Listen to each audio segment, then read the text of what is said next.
It's great to be here with you, and I have been a big supporter of Regional Hospice for quite some time now. I've witnessed all the good they do in our community, and I've been a benefactor of some of their care and love as well. Now, I think the original plan was for me to introduce someone whom I share a terrible common bond with, but since she couldn't make it, you're all stuck with Plan B. I was asked to share my story of loss, so bear with me. I wrote down my remarks today so that I wouldn't lose track and I don't get a little emotional.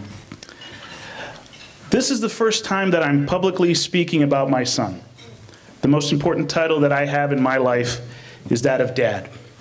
My wife and I have a 10-year-old little girl who is just simply the light of my life. I must admit, though, that when we learned of Kathleen's first pregnancy, I prayed for a baby boy. I had a tremendous dad who I idolized and still do. I hoped to be half the man he was so that my son could adore me the way I adored my dad. And when we were told that we were having a girl, I'm embarrassed to say that I was a little disappointed. All that melted away when Chloe was born. She's simply everything to me. Like typical couples, Kathleen and I decided that we needed to wait for the perfect moment to have a child, a second child. Our finances had to be just right, the promotions we were to receive at work would help, and so on. What you learn is that there is never the perfect time. When Chloe turned 5, we decided it was time for that second baby. And this time it was a boy. Here I was, being the political nerd that I am, buying onesies with JFK's 1960 campaign logo on them, a binky with Lincoln's face on it.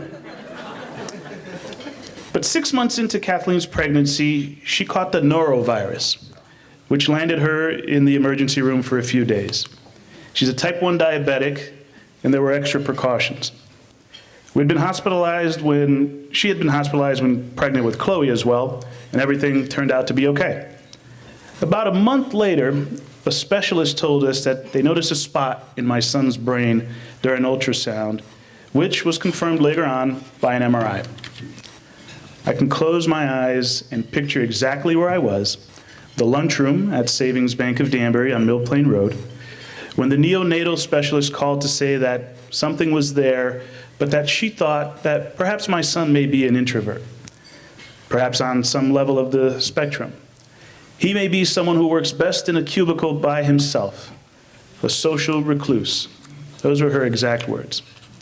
That's what we could expect, and that was okay by me. We could never have imagined what was to come. Kathleen liked the name Landon, I liked the name Jack, so we settled on Landon Jack. He was due in late August, but in late July of 2018, Kathleen developed preeclampsia, and it was determined that a cesarean was needed right away. The same thing happened with Chloe, who was due in September of 2013, but was born in August. Late at night on July 27th, 2018, Landon Jack was born, weighing 7 pounds, 7 ounces. Immediately, I knew something was wrong. He didn't cry. He would let out a sort of quiet yelp.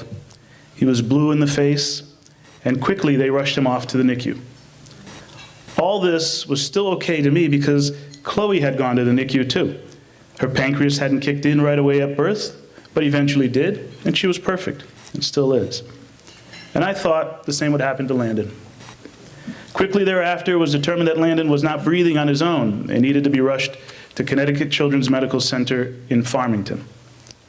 Now just picture a mother saying goodbye to her son, who was just born, is now in an incubator, releasing him to paramedics and an awaiting ambulance.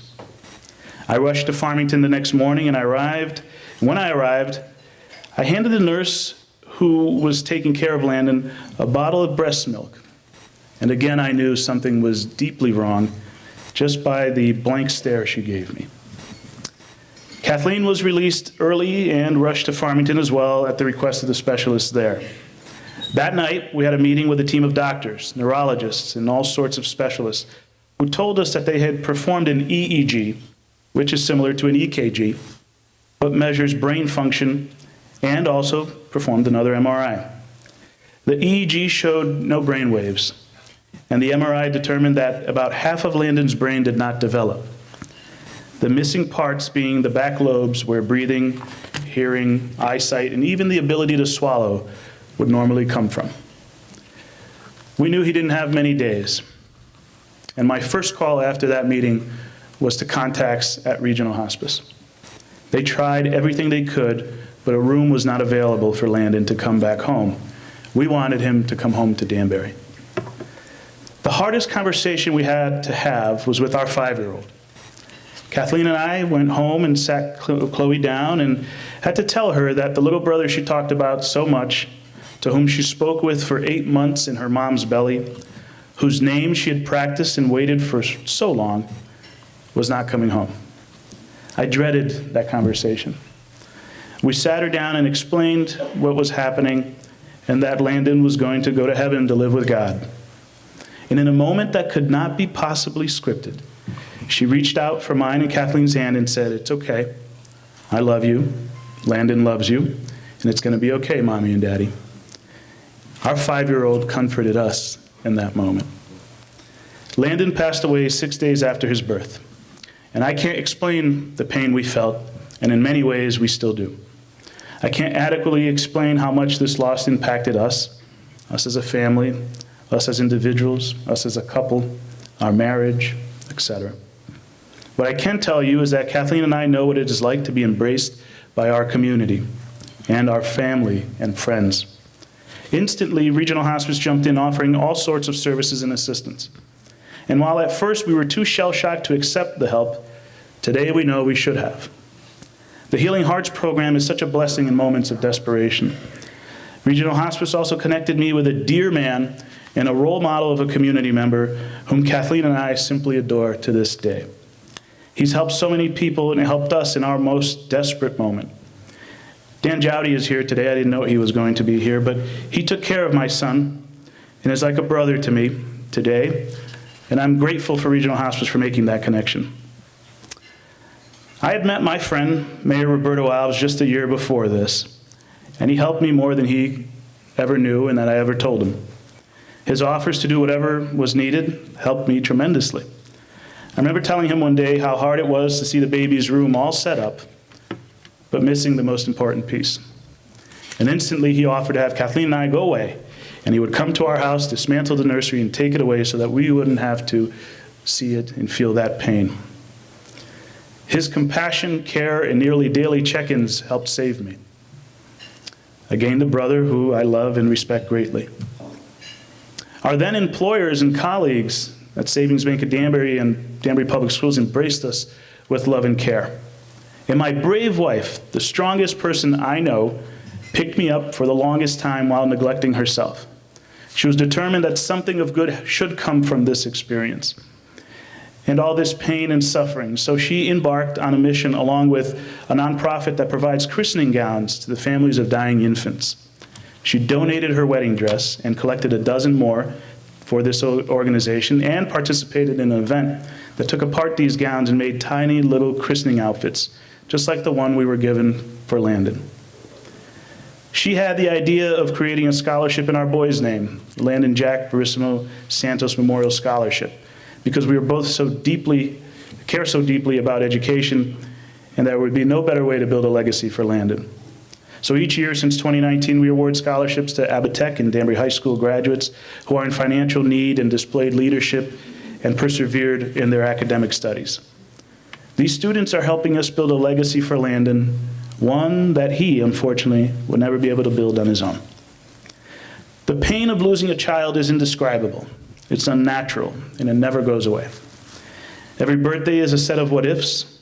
What would he look like? What if he was still here? But I'm here to tell you that in your moment of grief, you're not alone. That's what Regional Hospice means to our community. A helping hand or more in your most vulnerable and painful moments. They're amazing miracle workers who are there for you in the most desperate time, who lift you up when you can barely even stand. Your support for the programs offered through Regional Hospice gives that comfort that a person needs and a family desperately needs in order to try to save a life and to live a normal life after such tragedy. They put shattered people back together. I recently toured their beautiful facility once again, and it was evident that under Tony Ann's compassionate leadership, along with Jen, Lisa, and all the employees really, their mission continues to thrive. And it is my hope that each of you continues to support that work. My hope in telling you my story today is not for you to feel pity for me, but it is to share with you the tremendous resources we have right here in Danbury, and to share the outcomes that happen when someone benefits from Regional Hospice's care. I urge you to visit their website and watch the videos about Tyler's story and Jack's story, and learn about the families who have been impacted by their good work. You'll gain a whole different level of appreciation. This is emotionally and physically hard work, but as I've said, the people at Regional Hospice are miracle workers. We're a better community because we have them right here. Thank you so much for listening to my story and for supporting this great mission. God bless you all.